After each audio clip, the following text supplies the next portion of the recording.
ng COC, ang ating kapapounder Pastor Joel Apolinario, ay Amen. siyang tunay na naniniwala kami na gagamitin, ginagamit na actually, hindi ito mga ngako, hindi na ito kinakailangan ng pangako kasi bakit?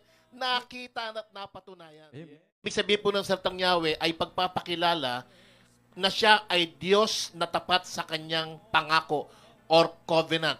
Siya ay Diyos na tumutupad kung ano ang kanyang ipinangako. Importante ito kasi ito ho yung gustong ipaunawa ng Diyos kay Moses para lumakas sa kanilang loob kasi napakahirap na sitwasyon nila. No? Kaya ang sabi ng Diyos kay Moses, ako si Yahweh, hindi ko to sinabi sa kanila noon, kina Abraham, pero ngayon sinasabi ko sa iyo. Meaning, ako ang Diyos na makapangyarihan at hindi lang ako basta Diyos na makapangyarihan, bagkus ako rin ay Diyos na tumutupad sa pangako.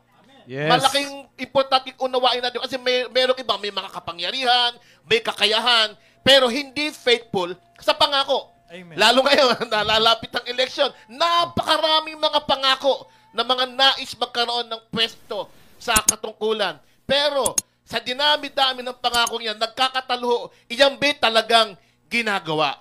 Tapat ba sa ipinapangako? Yes. Pero ito pong Diyos na pinaglilikuran natin, Diyos na hindi lamang makapangyarihan, hindi lamang may kakayahan, kundi Diyos din na kapag nangako, kanyang tutuparin. At napakaganda po niyan, na dapat maintindihan po natin ngayon, sa panahon natin, kung nangako ang Diyos sa panahon ni Moses, na tinupad niya dahil pangako niya to kay Abraham, Isaac, and Jacob, sa panahon natin, ang pangako ng Diyos ay sa pamamagitan ni Jesucristo. Amen. Hallelujah. Amen. Mas matindi ho yun kasi bakit? Si Abraham, Isaac, and Jacob ay lingkod lamang ng Diyos na pinili dito sa lupa. Samantalang si Jesus ay one and only Son ng ating Diyos. Ano po? At ito ang kanyang pangako kay Lord. Lahat ng mananampalataya kay Jesus Christ ay may buhay na walang hanggan. At merong buhay na masagana. At may habang buhay na proteksyon. Kaya nga ang sabi ng Lord, nung ipapanganak na si Jesus, ang ipinangalan sa kanya ay Emmanuel. Ano ibig sabihin? God is with us. So mga kapatid, sa panahon natin ngayon, sa buhay natin, gaya ng Israel, dumadaras man tayo ng problema, ng pagsubok, ng kahirapan, huwag po tayong bibigay. Kasi bakit? Ang Diyos po ay kasama natin. Amen. At Amen. ang Diyos na yan na kasama natin Amen. ay Amen. Diyos na hindi lang makapangyarihan, because Diyos na tapat sa kanyang mga ipinapangako. Hallelujah. Maganda, Pastor Joey, at yung sinabi po ninyo, ano ho. Alam po ba ninyo, yung pong salitang Yahweh po, yung translation po sa English po ay is Lord. Na kung saan po, mga minamahal kong mga kababayan, mga kapatid, mga viewers, na kung saan ang sabi po ng banal na kasulatan sa aklat po ng Hebreo chapter 13 verse 8, Jesus Christ is the same yesterday, today, and forever. Amen. Ang ibig sabihin po, yung pong Diyos na pinaglingkuran po ni Isaac, ni Abraham, at saka si Jacob, at maging po si Moses, ay yun din po ang Diyos na ating pinaglilingkuran ngayon. At yun po, mga minamahal, ang siyang nangako sa bawat isa sa atin. At ang kanyang pangako sa atin, mga minamahal, tayo po'y dadalhin po niya doon po sa masaganang buhay. Napakaganda po, mga minamahal, na kailangan po lamang na tayo po ay tumugon. Kailangan lamang na tayo po ay magtiwala. Kailangan na tayo po ay maging tapat. Maging masunurin po sa naisin po ng Diyos sa bawat isa atin dahil tayo po ay tatanggap ng pagpapala ng higit pa sa ating mga iniisip at mga hinihiling. Kaya po, dito po sa banal na kasulatan sa ating pong binasa, sa aklat po na Exodus chapter 6, ay maliwanag na sa pamamagitan po ng pagsunod po ni Moses sa Diyos, ay mayroon pong kalakip na kapangyarihan. Ano po yung kapangyarihan? Ang sabi ng banal na kasulatan, there is nothing impossible with God kung tayo po ay susunod sa panawagan ng Diyos sa atin, kapag tayo po ay magpatuloy na gumanap doon po sa ipinapagawa ng Diyos sa atin. Kaya po mga kapatid, napakaganda, excited po tayo sa ating pag-uusap ngayong hapong ito. Amen. Amen. Amen. Amen. So, ang gawin po natin, yung pangako ng Diyos, panghawakan po natin. Yes. Kasi Diyos po ang nangako sa atin, hindi po tao. Si Moses, sabi niya, hindi ako marunong magsalita, baka hindi nila ako pakinggan, kaya ang hirap nila encourage. Pero sabi ng Lord, huwag ka mag-alala, mismong yung paraon, uutusan sila na sumunod sa iyo. At huwag ka rin mag-alala, bibigyan kita ng tagapagsalita. Meaning na yung pangako ng Diyos, pag sinunod mo, Diyos din ang gagawa sa mga bagay na yon na kanyang ipinangako. Hindi po ito kamukha ng mga panahon natin ngayon. Ito yung panahon ng pangakuan ng mga politiko. Amen. Si Lord, pag nagsalita, gagawin niya. Pag nangako siya, tutuparin niya. Amen. Tamang-tama po yan. Praise God. Sir Danny, yung binanggit mo na panghawakan ang pangako ng Diyos. Tamang-tama na talagang dapat ating panghawakan sapagkat sinasabi ng Deuteronomio chapter 7 verse 9. Ang sabi po dito, kaya't pakatandaan ninyong si Yahweh na inyong Diyos ay Diyos.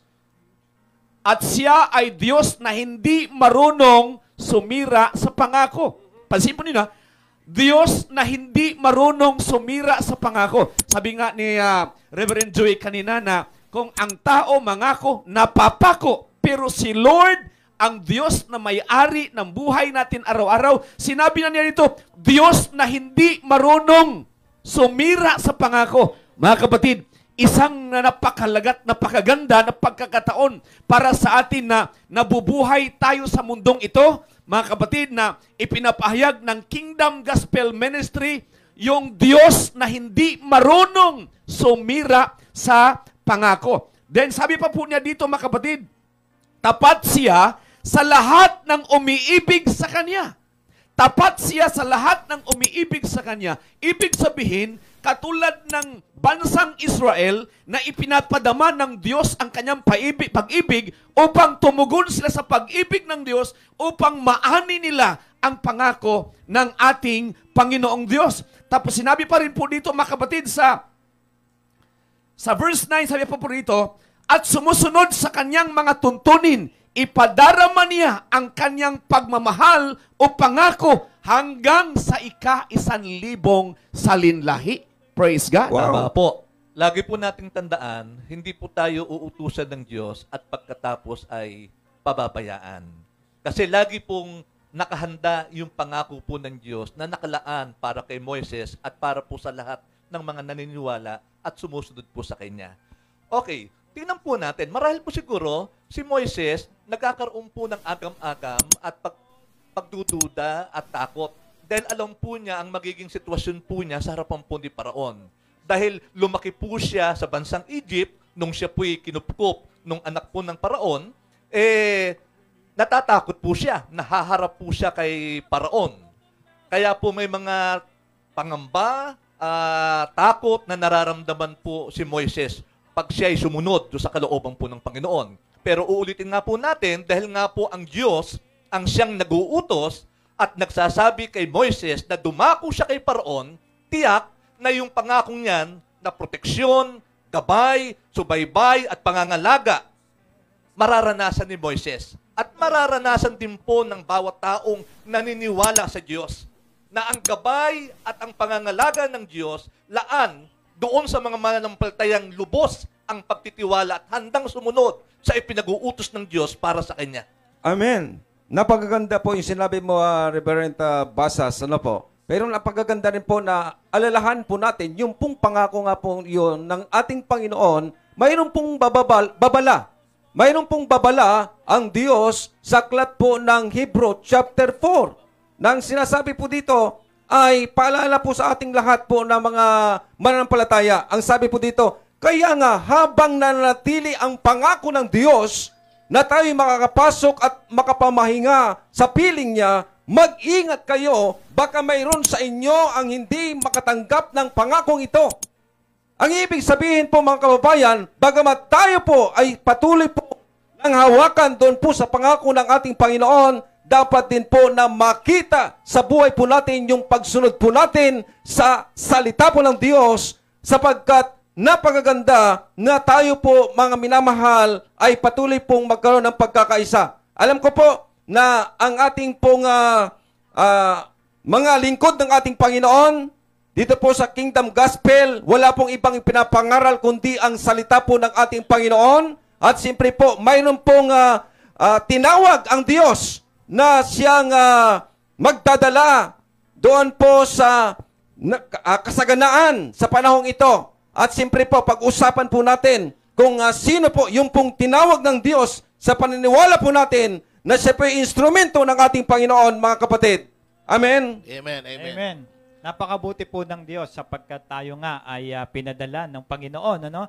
Katulad ng Israel, sa kanilang kahirapan, may pinadala ang Diyos para sila ay iahon sa kahirapan, ano? Ialis Amen, doon amen, sa amen. pagkakaalipin ng kahirapan. Pinadala po si Moses, no? Amen. Ang si Moses na lingkod ng Diyos. Sa panahon natin ngayon, meron din ang ginagawa ang ating Panginoon. Meron Yes. din siyang isinugo o Amen. ipadadala para sa atin para makatulong o tulungan ang sambayan ng Pilipino na maiahon sa kahirapan. At tayo nga ay nagpapasalamat sapagkat nairaos po natin, ano? Nadala na po natin at nagpapasalamat tayo sapagkat tinugon na ng Panginoon ang kahilingan nating mga nagkakaisang nanalangin at nag-anyaya sa ating mahal na founder para tugunin yung ating mga panalangin. Yes. Sapagkat Yes. ito'y alam natin na kinakailangan nating lahat, lalo na ng sambayan ng Pilipino, ang merong katulad ni Moses, no, na mag-aahon sa atin sa kahirapan. Purihin ang Diyos at nagpapasalamat tayo sa bagay na yon. Yes, yes. Totoo yung binabagit ng ating Reverend Ray Pablo, na kung may ginamit nung panahon sa Israel na si Moses para tuparin ang pangako ng Diyos kay Abraham, Isaac, and Jacob. Sa panahon natin ngayon, para tuparin ng Diyos ang kanyang pangako sa magitan ng ating Panginoon na tayo iahon at bigyan ng masaganang buhay, meron din siyang ginamit na kanyang lingkod. At yun ay walang iba.